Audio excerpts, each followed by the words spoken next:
నిన్న అందశ్రీ గారి అంత్యక్రియలు కంప్లీట్ అయిపోయినాయి. 64 సంవత్సరాల వయసులోనే ఆయన తుది శ్వాస విడిచారు.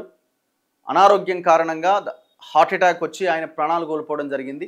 అందశ్రీ అంతిమయాత్రలో పాడెమోస్తున్న ముఖ్యమంత్రి రేవంత్ రెడ్డి, మంత్రి అడ్లూరి లక్ష్మణ్ కుమార్, దుఃఖంతో విలపిస్తున్న అందశ్రీ భార్యను రోధిస్తున్న ముఖ్యమంత్రి, ఇవన్నీ అందరినీ కంటతడి పెట్టించినాయి. ముఖ్యమంత్రి స్వయంగా వెళ్ళి ఈ అంత్యక్రియల్లో పాల్గొనడం కూడా మంచి విషయమే. కానీ ముఖ్యమంత్రి చేయాల్సింది, ప్రభుత్వం చేయాల్సింది వాళ్ళ ఆశయాలని, వాళ్ళ యొక్క ఆలోచనలని ముందుకు తీసుకెళ్ళాలి. వాళ్ళ ఆలోచనలను ఇంప్లిమెంట్ చేయడానికి ప్రయత్నం చేయాలి. వీళ్ళంతా ఓన్లీ ఏదో పాటలు రాసో లేకపోతే ఇంకోటి కాదు. వీళ్ళంతా సమాజాన్ని ప్రభావితం చేసిన వాళ్ళు. సమాజాన్ని ప్రభావితం చేసిన వాళ్ళు, ఎంతోమంది ఒక మార్గదర్శనంగా నిలుస్తున్న వాళ్ళు. ఇప్పుడు గద్దర్ నుంచి అందశ్రీ, వీళ్ళందరూ కూడా అదే దారిలో వెళ్తున్నటువంటి వాళ్ళు. వాళ్ళ ఆలోచనల్ని ప్రభుత్వాలు ముందుకు తీసుకెళ్ళాలి. మీరు తీసుకునే నిర్ణయాల్లో, విధానాల్లో, పాలసీస్లో వాటిని ఇంప్లిమెంట్ చేయాలి. ఇప్పుడు గద్దర్ మీరు ఇప్పుడు పాడెమోసినారు, బాగానే ఉంది, వాళ్ళ దగ్గరికి వెళ్ళి పరామర్శించినారు, చాలా గొప్ప విషయం, అంతా బాగుంది. గద్దర్ అంత్యక్రియలప్పుడు కూడా మీరు ఈ రకంగానే మొత్తం మీరే ఓన్ చేసుకొని కార్యక్రమాన్ని ముందుకు తీసుకెళ్ళారు, బాగుంది.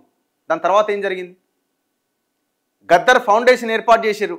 శాంతా సిన్హా గారు, ఆంజనేయ రెడ్డి గారు, గద్దర్ కొడుకు సూర్యం గారు, వీళ్ళందరూ కలిసి గద్దర్ ఫౌండేషన్ ఏర్పాటు చేశారు.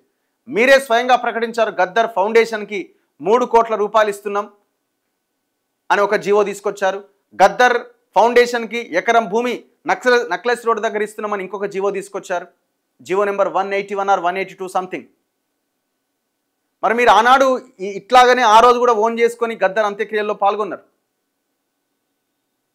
పొలిటికల్గా మీకు ఉపయోగపడ్డది. కానీ ఎలక్షన్స్ అయిపోయిన తర్వాత 3 కోట్లు వచ్చినాయా? ఎకరం భూమి వచ్చిందా? రాలే. మరి ఎట్లా? ఇప్పుడు వాళ్ళ ఆశయాలు కానీ ప్రజలు వాళ్ళని ఎట్లా స్మరించుకుంటారు?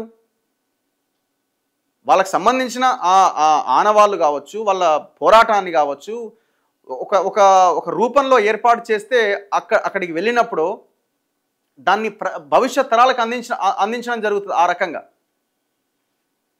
3 ఎకరాల భూమి లేదు, ఎకరం భూమి లేదు, 3 కోట్ల రూపాయలు లేవు. గద్దర్ కొడుకు కోడలు ఇద్దరు బట్టి విక్రమార్క దగ్గరికి పోయారు, ఆ మంత్రి దగ్గరికి పోయారు, ఈ మంత్రి దగ్గరికి పోయారు, కాళ్ళెరిగేలా జరిగిన ఇంతవరకు అతిగతి లేదు. మరి ఎట్లా? ఇప్పుడు అందశ్రీ కుటుంబానికి కూడా మీరు ప్రభుత్వ ఉద్యోగం ఇస్తా ఉన్నారు, మంచి విషయం. అది ఆ కుటుంబాన్ని ఆదుకోవాల్సిన అవసరం ఉంది. ఆయన ఏదైతే పాపం ఇల్లు స్టార్ట్ చేసి అది మధ్యలో ఆగిపోయిందో ఆ ఇంటి నిర్మాణం బాధ్యతలు కూడా మీరే తీసుకోవాలి. ఇంకొక డిమాండ్ ఉన్నది, అందశ్రీ చౌక్, అందశ్రీ జంక్షన్, గట్కేసర్ దగ్గర ఎక్కడైతే అంత్యక్రియలు జరిగినా ఆ ప్రాంతాన్ని గట్కేసర్ జంక్షన్గా నామకరణం చేయాలంటున్నారు. అండ్ ఇంకా ఆయనకు సంబంధించిన దాంట్లో కూడా ఎక్స్పర్ట్స్తో కూర్చొని, ఉద్యమకారులతో కూర్చొని ఒక నిర్ణయం, ఆయన స్మారక స్తూపాన్ని ఏర్పాటు చేయడమా ఏ రకంగా, అది కూడా నిర్ణయం తీసుకోవాలి.